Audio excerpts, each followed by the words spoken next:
I got meeting.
Good afternoon, everyone.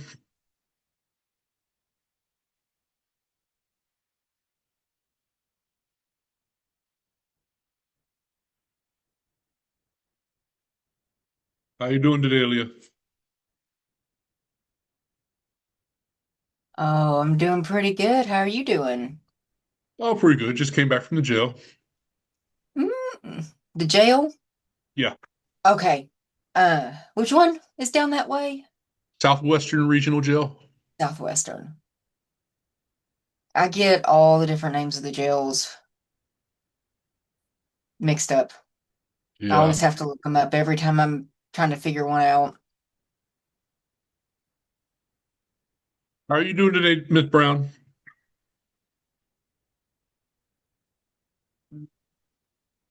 How are you? I'm fine. I'm multitasking right now, so Oh, okay. You're good. I got to put my Aaron, picture up there. say it again. I'm about to put my picture up there because I'm multitasking. When I have my Oh, okay. camera up, it messes up the other stuff I'm doing.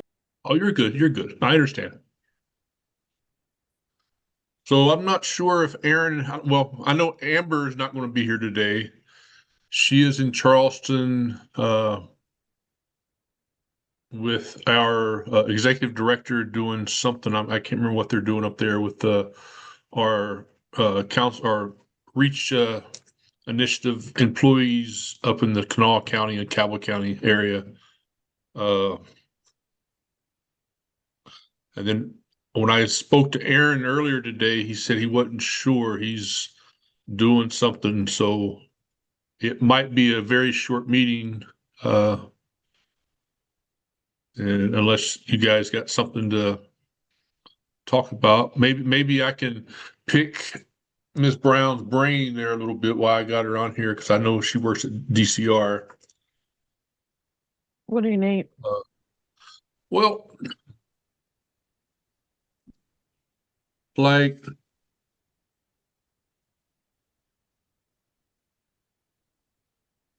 let me see, how do I put it? So I had because I'm on the Getting Out app where we're in contact with guys from inside all over the state. Right. And I had a gentleman who was asking me for a home plan, and so he was trying to go to a sober living facility, I guess. Hmm. And he said the in-house parole officer denied it because he said he doesn't have the substance abuse problem. We we have reentry coordinators on the inside. We don't Right. have it. They're not called institutional parole officers anymore. Okay. I'm sorry. Now we do have a stipulation that if you don't score for any substance abuse problems, whether it would be residential for our residential RSET program or non-residential, our cognitive behavior interventions for substance abuse programs, we normally don't send our offenders to recovery residential recovery programs. That's been a policy because we don't want to send people who don't have those type of issues to those places and risk not having a bed for somebody that actually needs it. So that is probably what happened. Okay. So my question is, if all right, so he wasn't allowed to go there, and I could see your point Hmm. about why he was denied. Hmm. Uh, where are they allowed to really go then?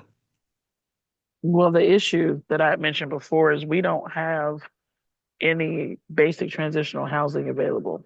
Right. Most That I housing know. deals with recovery. So that's unless they can unless they have a friend or family member that they can Uh-huh. parole to, like Right. say they have a crime that's nonviolent, that's not a mandatory, like a sex offense or something like that, they can always put in a home plan to a friend or family member that's willing to help them, or they can sometimes go to the Salvation Army in Parkersburg because they help them transition out to places on their own also. And Okay. there's I know the Samaritan House or the Samaritan Inn that was right there, and that's right there in Charleston. They help with that as well. Okay. Yeah, I was just kind of lost on. So I had a guy message me the other day that the parole board granted him, but he needed a home plan. Yeah, so he probably got a deferred contingent grant. Basically, he's deferred contingent upon finding a home plan. He probably has 120 days to find one because that's usually what they say. Yes. That's what he said. He said he had 120 days to get one. See, I wasn't in the West Virginia system, so I'm not exactly 100% sure how it works. Yeah, I used to be a reentry coordinator when I was a case manager in Huntington, Okay. so that's why I'm familiar with the hearings. They used to be in person at my facility, so this was pre-COVID, of course. So that's Right. why I was able to learn a lot about what actually happens in the hearings. Okay. So if they don't score to have a high enough to have a recovery residence, then they won't be able to go there. Right. All right, Because that basically we try to continue the services that they've had in here. So if they have recovery residence needs, we try to keep that up. okay. Or All say right. they have non-residential substance abuse programming, but they need a place where they can go to meetings regularly. We try to make sure that they have that available also. So their officer might include in their schedule a location that where they can go to meetings a couple times a week to help Okay. maintain their sobriety and a support group of people who understand the recovery process that are support to them. Yeah, I know the parole officer here in Logan, John Tackett, he'll send me a lot of guys because we have meetings on Monday and Friday afternoons and then Friday evening as well. Yeah, he's pretty good. I'm familiar with him. I Uh, think somebody with name Foster from Jobs and Hope has a yes, question. I saw her there. Foster, what you need there, young lady? Hey, young, thanks. Question: Is there Okay. and this might be for Danica, is there a specific list of what like home offenders can go into when we're talking about or previous offenders or folks who are returning? Um, are there lists of you can't live here, you can live here, you can't live with this, you can live with this? Is there a list? Like if I bought a house and I threw two guys in there, is that okay? Or are they not allowed to be there? Like It what's the just basic depends. breakdown It for that? just depends on where it's located. Oh, it'd be in Basically, Huntington because where else are they gonna find a job? no, no, no. I don't mean like that. What I'm saying Oh, is, okay. if you want to have a place for basic transition, you Mhm. don't have to worry about it not being around daycares, schools, playgrounds, like you Mhm. would someone who's a sex offender. So Okay. you'd have to decide which population you were able to provide basic transitional housing for. Okay. And it Basic depends on transition. the proximity of those things. Okay. So that's really what it is. And then, of course, you can't have firearms in the home, drugs, things like that. But that we all know that's a given. But in general, you have to decide if you want to provide basic transitional housing for basic offenders who have nonviolent crimes that are not sex offenders or have violent mandatory offenses versus, you And know, who are not in recovery. Right. right. So I know. Because if you do something with recovery, Right. they they'll require you to have the BAR certification, or if you're doing medically assisted treatment, they'll want you to be OFLAC certified. Correct. Okay. So then on the oh, I just had that thought. And I know this is a small group, so I'm cool with this. But on the I know Bev's really adamant about this, right? Because we don't want to just say people have addiction issues if they don't. Because then Right. we don't have beds. Like I mean, I know she's like really That's what we clear. were just talking about before you Yeah. logged on.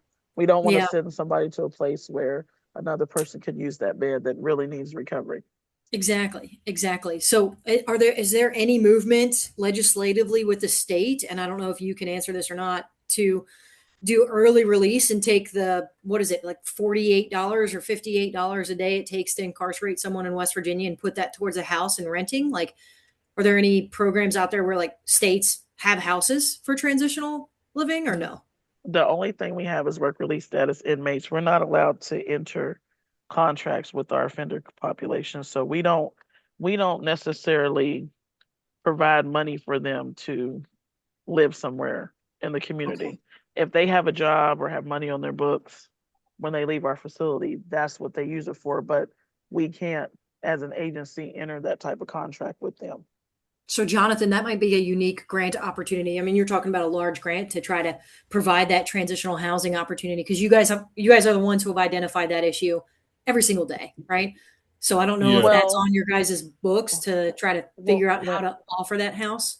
when Bev first talked about it, she was describing a halfway house model, but in the Yeah. state of West Virginia, Dismissed Charities has that type of agreement with the Federal Bureau of Prisons, Hmm. where on the state level, we only have work release status inmates. Now, Right. if someone had grant funding and provided transitional apartments or houses in the community for basic transition, that would be a big help. But the problem is people want to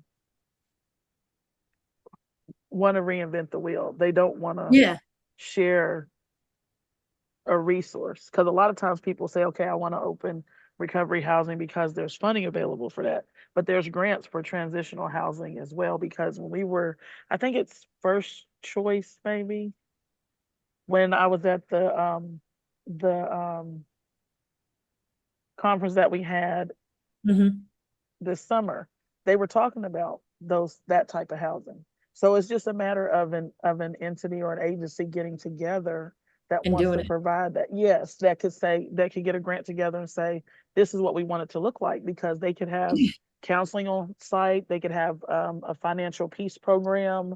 Hmm. The key is to make sure that you have resources that you can either refer the people living there out to, or even have them come in on site. Because we even had kids were coming into some of our facilities that provided assistance with our population, especially our work release people that would help them get tools and uniforms and things they needed for jobs. So it's just a matter of what the resources provide that the person that is or entity that established that housing chooses to work with. That's awesome. Okay. And then contract wise, I mean, you talked about dismiss and feds. Yeah, they have What would it look they like have for the state? that's the thing, because we have work release status inmates. I'm not even sure how that would look. Like that would Okay. have to be, I guess, a discussion that's above my pay grade, because I can only tell them what we've seen as a need, and then they could go from there. Yeah. Because we have a population, when you were mentioning early release, we have inmates that get out on conditional release. Mm-hmm. And basically they're released 6 months before their minimum discharge date. And they're released 6 months early to give them an opportunity to find a job, adequate housing, and migrate back into the community while just doing that 6 months. So when people say people are paroling at good rates, we have different types of releases. People who Right. parole, people who are mandatory, people who are released on as nonviolent offenders that they can apply to be released that way. And then people that are eligible for conditional release, they receive letters letting them know that they're eligible. So once they have an approved home plan, they can be released at that 6 months before the discharge date. And if they're nonviolent offenders, they get approved home plans before they can be released. But I'm they have wondering to if we have their can. programming completed before that. Okay. I'm wondering if we can partner it up and do like, I hate to say the word pilot because everybody's like, oh, let's pilot it. But then we never see the results. But Right. what if we partnered with West Virginia Schools of Diversion and Transition with Mike Schaefer? Because they're getting early release or days knocked down on their time that's out there. And if I'm using any program where we it's actually work Friday with for them. me. Yeah. You We guys do actually work work with with them? them. Okay. The Department of Education, it plays it. Thank you. I mean, That's that's another big bag.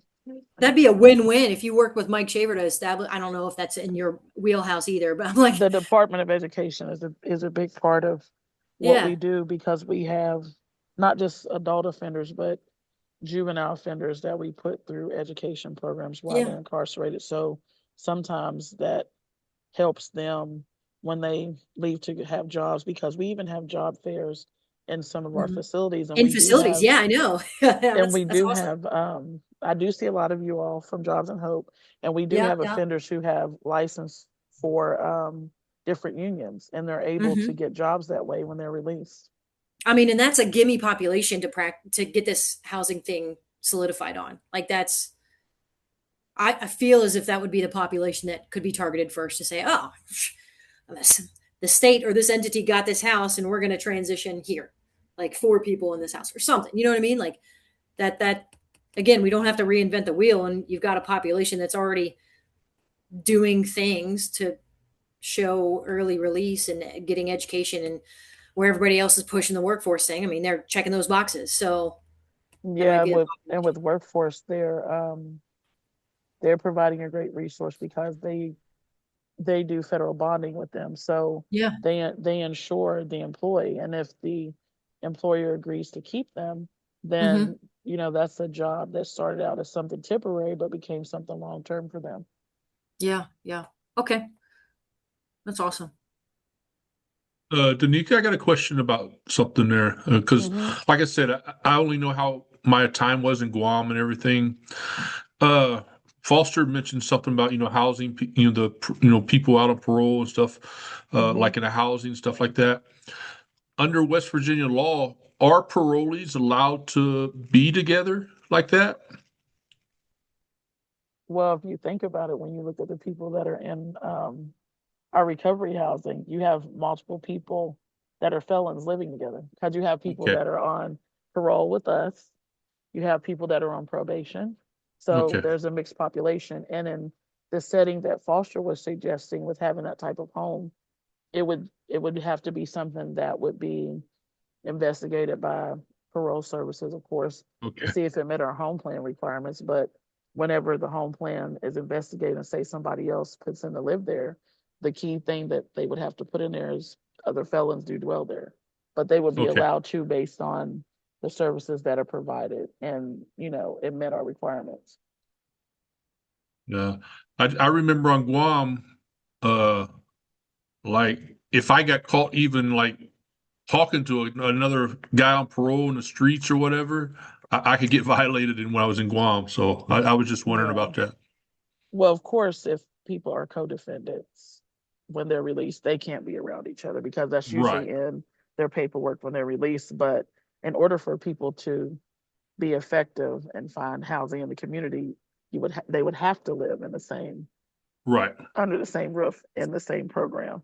Because if not, none of these programs would be successful or exist. Thank you. If I had a 4-bedroom thing, not a 4-bedroom, 4-unit apartment, what's the how fast do you think I could fill a female 4-apartment complex, I could probably fill it. I could probably non-substance fill use it in a day, related? Foster. That's what I'm saying. Like we could fill He it in a probably day. he Absolutely probably same. could. But you would the key thing though, you would just have to make sure you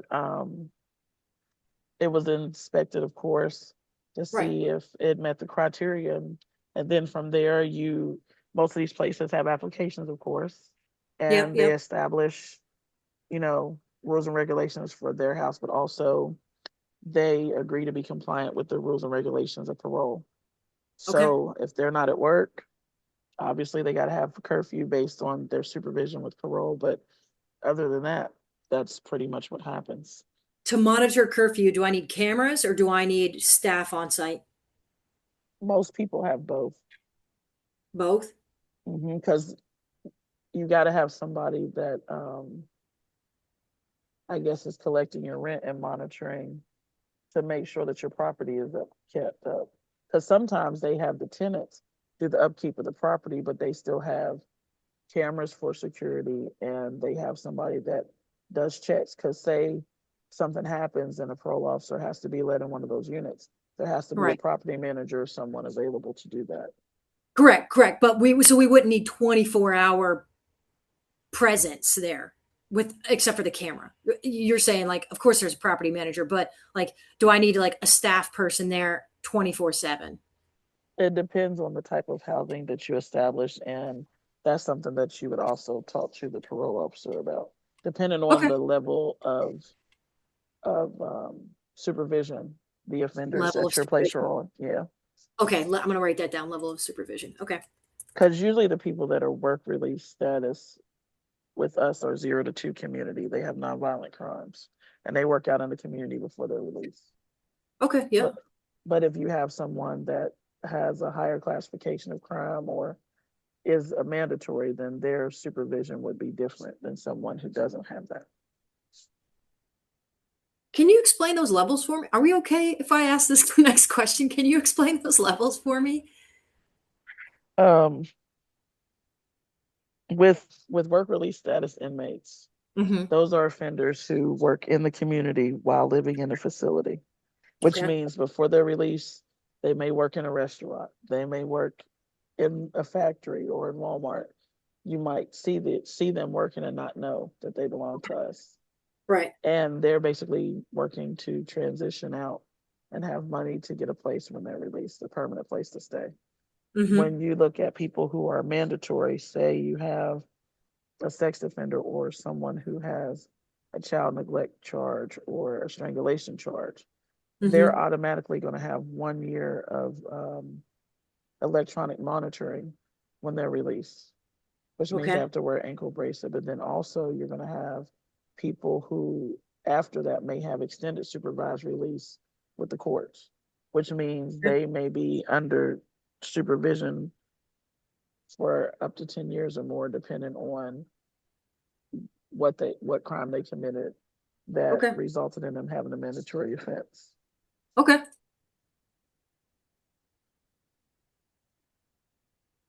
So I'm asking a bunch of questions. You're, By the you're way, I'm fine. You're fine. going on holiday, so my brain is going to be working on this specific project with You're my fine. facility. So that's outside of Jobs and Hope, but y'all know me. Y'all can call me whatever. Um, thank you. All right. You got any more questions for me? No, I'm good there, Danica. Thank you. you're welcome. Anybody else have anything for us today? I can give a Jobs and Hope update real quick. Go ahead there, Foster. Okay, cool. So Jobs and Hope, West Virginia, we were still getting it done. We're trying to. Region 2, which is a part of this region, right? So Sherry, Michael, and I are the only TAs that are here right now. Aaron Walker was offered another position with a behavioral health entity, so he's no longer with us. But so we're a little slammed with referrals and case management stuff. So we haven't been out and about as much. But we are also coming up on holidays, right? So I'm pretty sure all three of us are off next week and the following week. I am also off that third week. I'll be out of the office for an extended period of time for a moment. So any referrals or anything like that, any outreach, if you send it to us in an email, we'll probably get to it in, I'd say January, but be nerdy and say next year, obviously. But it's one of those things where we're going to be out and about for holidays. So just delayed responses from us, but we are working to process, as fast as we can, our case updates, our referral updates. Big reminder, education and training and development every month for Jobs and Hope. So that's where we're at. I know Reentry has some other resources people can tap into. I'm always quick on the draw to say, here's West Virginia Legal Aid's Earn Your DMV license back thing. There's that sweet packet that I literally just send in emails and people don't contact me ever again. So like there's that almost like that screening of folks. If they don't want to do education, training, and development for their period of their participation in Jobs and Hope, they're not going to be eligible for the program. Okay. We did have some recent updates to our program. We have an established internal guidelines, policies, and procedures document that we reviewed during our training this month. So if we seem like we're putting more rules into place, it's because we were told to. So we've got some of that happening and some updated forms we're rolling out next year, but that's internal stuff. But we're out here trying. We're trying. And I know you guys are trying too. So I just want to say thank you for all that you do. I appreciate everybody on the call. We're doing good work, and I know for me, my 3-week hiatus is for multiple purposes, and I don't disclose things, but just make sure we are taking care of ourselves, and because this work is sometimes tough, and it's 2025. That's all I have to say in America. So everybody, I just hope everybody has a safe and warm holiday season, and know that if you need me, it'll take a few weeks for me to get back to you. I'm sorry. It's just how it's got to be for right now. So yeah, appreciate you guys. Thanks, Foster.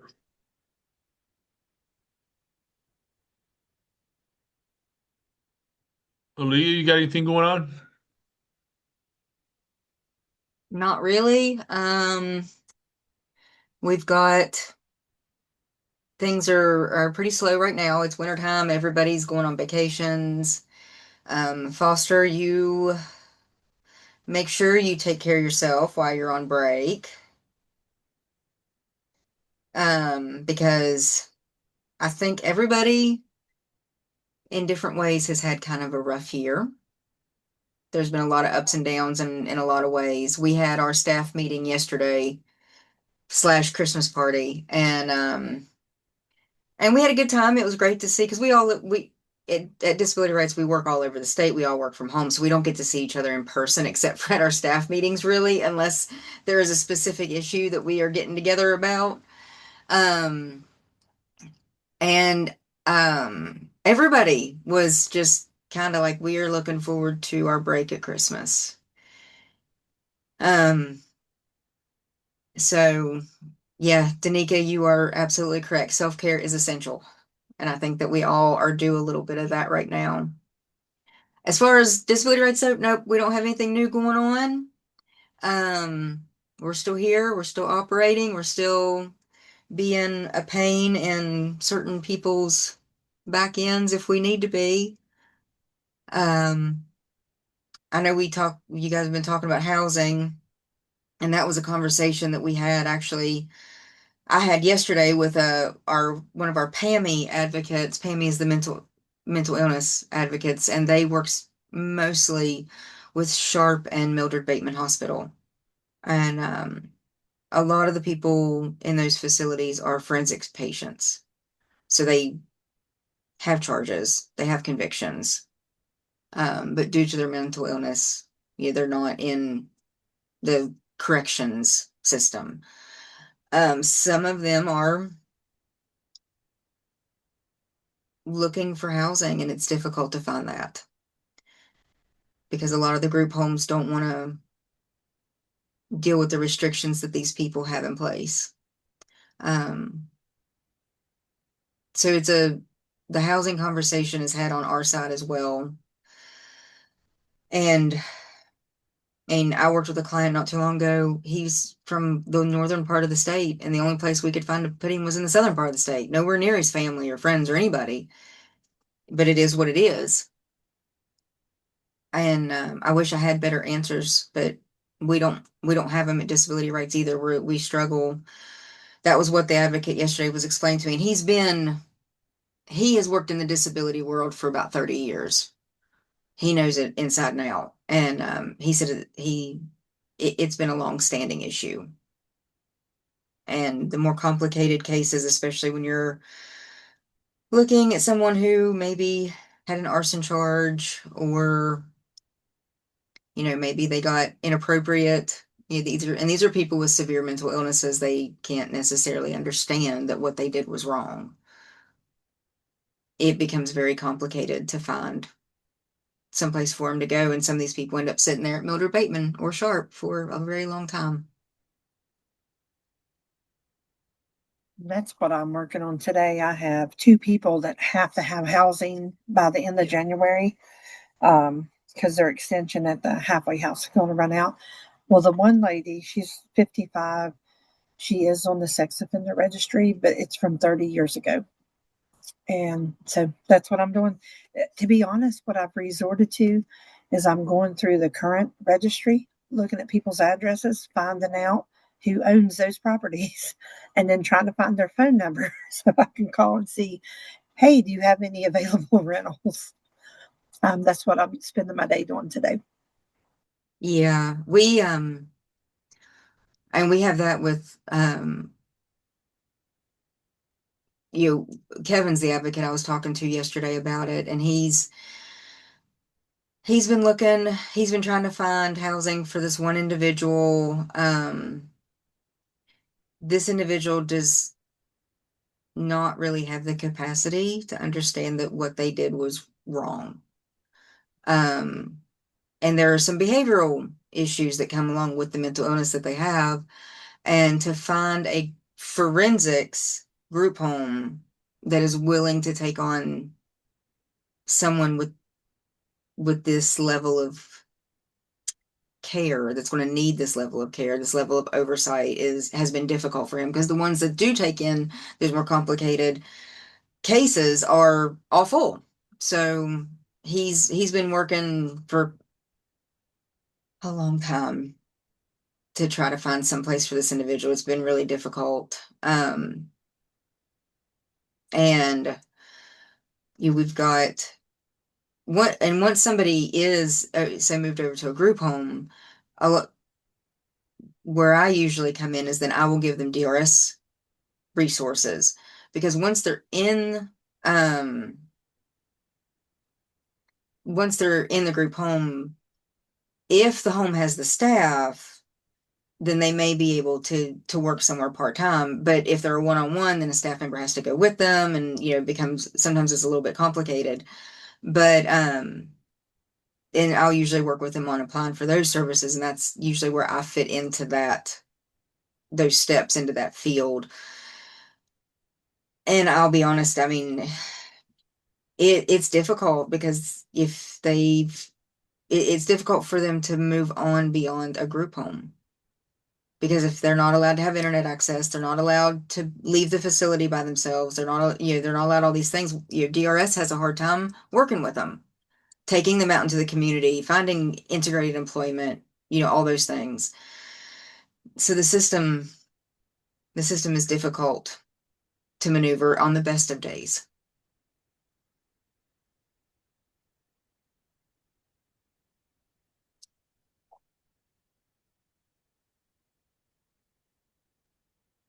I wonder, in other states, in big cities, do they still have a housing problem like we do? Or is it because we're rural? I think it might be because we're rural, because when I've looked at other states and some of the things that we offer, there are, for example, in Florida, they have um, an apartment complex that is actually gated, that's set up for just for sex offenders.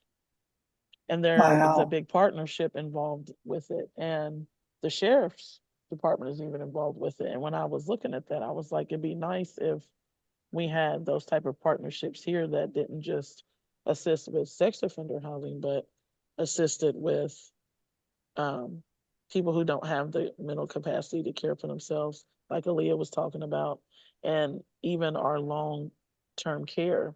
Because sometimes you have people who have sexual offenses that um, end up in jail for a long time in prison, but when they're released, they might have dementia and other health issues to the point to where they don't even remember their name, let alone what they did. And Mhm. sometimes they need to be housed in long-term care facilities, and it's hard to even find them placement for that. Yep. I haven't done it, so I'm not going to say we. The advocate I was talking to yesterday, you said out of state, and that made me think of this one that he used as an example, that he did find a home. It's a group home out of state. This person had sat at one of our mental health care hospitals for years beyond after they were able to leave, because there was nowhere in West Virginia. And he finally did find a place out of state for them to go, and they're doing great. He keeps in touch with the place they went to, and the person settled in very well. Everything's going very smoothly. But he said some of the issue is West Virginia has some stricter rules than other states. That This could individual that could actually have has something to more do with lit. it. Hmm. That could have something to do with it too, because a lot of times when we send people out of state, they have to have a family member that lives in that state, or if they were from that state and they were citizen of that state, they have to have support in that state to be able to go there. And a lot of people miss out on going to places that can assist them with those type of needs because they don't have family in that state. I don't know with the forensic side if this individual had family. I don't know exactly how they worked that out. And I know with forensics things are a little bit different than straight corrections. Yeah, Um, absolutely. But for it, us, I brought mm-hmm. that up because if someone needed to go out of state and they were being supervised by us, we would have to send them to a state where they had a family member that was close by to where they were going to live Okay. because See, of the rules with the interstate compact. So on the parole side, it's hard for us to send people to places out of state that may be helpful to them because they mm-hmm. lack that familiar tie in that state. Yeah. What Kevin had talked about was, so like this individual had fulfilled all the requirements of the conviction. Um, and he was released, but there was nowhere to send him because part of the release was he had to be supervised. He had to be in a group home where it was a one-on-one supervisory type thing. And there was just no places that were willing to take him. It was, and the rules that that this person had to follow with West Virginia, the facilities are all full. So he sat there waiting for a room somewhere, but they found this facility out of state. And Kevin didn't go into all the details with me, obviously, but pretty much he said the other state doesn't have as stricter rules as West Virginia. And West Virginia has, the rules just being so strict and so restrictive is sometimes what causes people to have to just sit compared to other states. So I think it's a multi-layered issue. You have the rural aspect. I mean, you guys, Danica, I know you've been in meetings where I've mentioned my cousin that was in prison, and when he went to be released, they asked could he come to family? We live in a rural area. There's no jobs, there's no transportation. It would do him no good to come here. And he ended up going into a halfway house, and now he's fine. He's fulfilled all requirements, and he's doing great in his life. So you have the rural aspect, and then you've got the regulation aspect, and there's a lot of different things. And Foster, you and I have talked about the world problems, and if they would just make us queens for like a year, we could fix all this. They just need to make us queens of West Virginia for a year, and we'd have it all fixed. Girl, I'm feeling pulled to just do it and tell people get the hell out of my way. So, Hey, we ride I'm with you. Yes.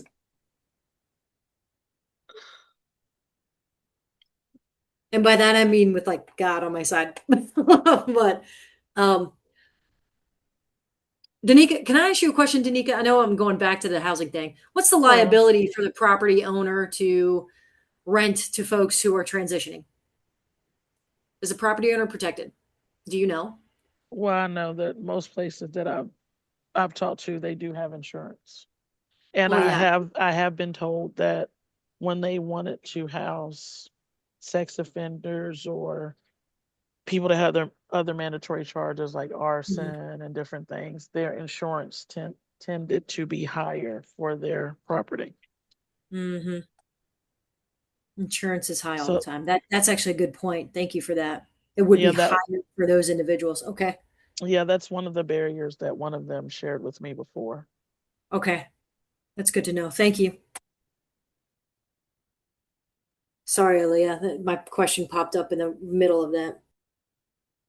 Oh no, don't worry, because I was just going on. It seems like the housing issue is it's everywhere in every aspect when you're working with a population of people that are looking for housing and may not have the capacity or the liberty to look for their own housing. And they're relying on a system. And we all know that our systems that we live in, work in, are a little dinged up. They may not be completely broken, but they definitely need some maintenance, some serious maintenance.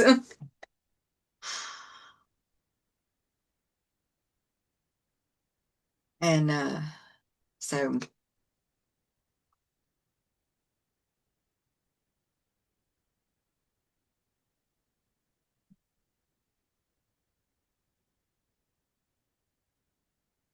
Nicole, you have anything? No, like I said, I'm just spending my time. I found a house yesterday, and he was so excited. He wasn't a sex offender, but he had been in jail for 7 years, I think. And I had to really like sweet talk that landlord and assure her that like I thought he was doing really well. He's got all this money saved, and he's held a job for 9 months now. So now I have two more that I'm trying to find places for, and I'm not having any luck today. Other than that, I'm waiting on my boss to approve us to go to that Day of Hope. Jobs and Hope is hosting next month at the Capitol. All right. Yeah, I don't know what Oh, the yeah. holdup is. I probably should have said that on the call. Sorry, Jonathan. Fine. I just got the email like this morning, I think. Whoops. It's out there. Let me look at my calendar. Crap. I was trying to save something. You want me to pull it up? No, I can do it. It's in there. It's a Okay. block event here. I blocked my whole day. So I blocked the whole day for an event, and it's the Day of Hope, and it's in person, and it's at the Capitol on January 20th, 2025, 6. God bless. January 20th, 2026. I think I have an email. I can probably pop up a screenshot or something today here for you. Let's see. I just go in and I block whole days in my calendar, and it's way easier than just trying to wait for everything. Let's see. Here we go. Day of Hope, register, click here. I'll just pop this link, copy link, pop it in the chat here. I think this should work. Maybe should work. Yeah, it's there. Okay, good deal. All right, that's the form to go. Yeah, so Day of Hope, January. Thanks, Nicole. I forgot. I'm looking forward to it.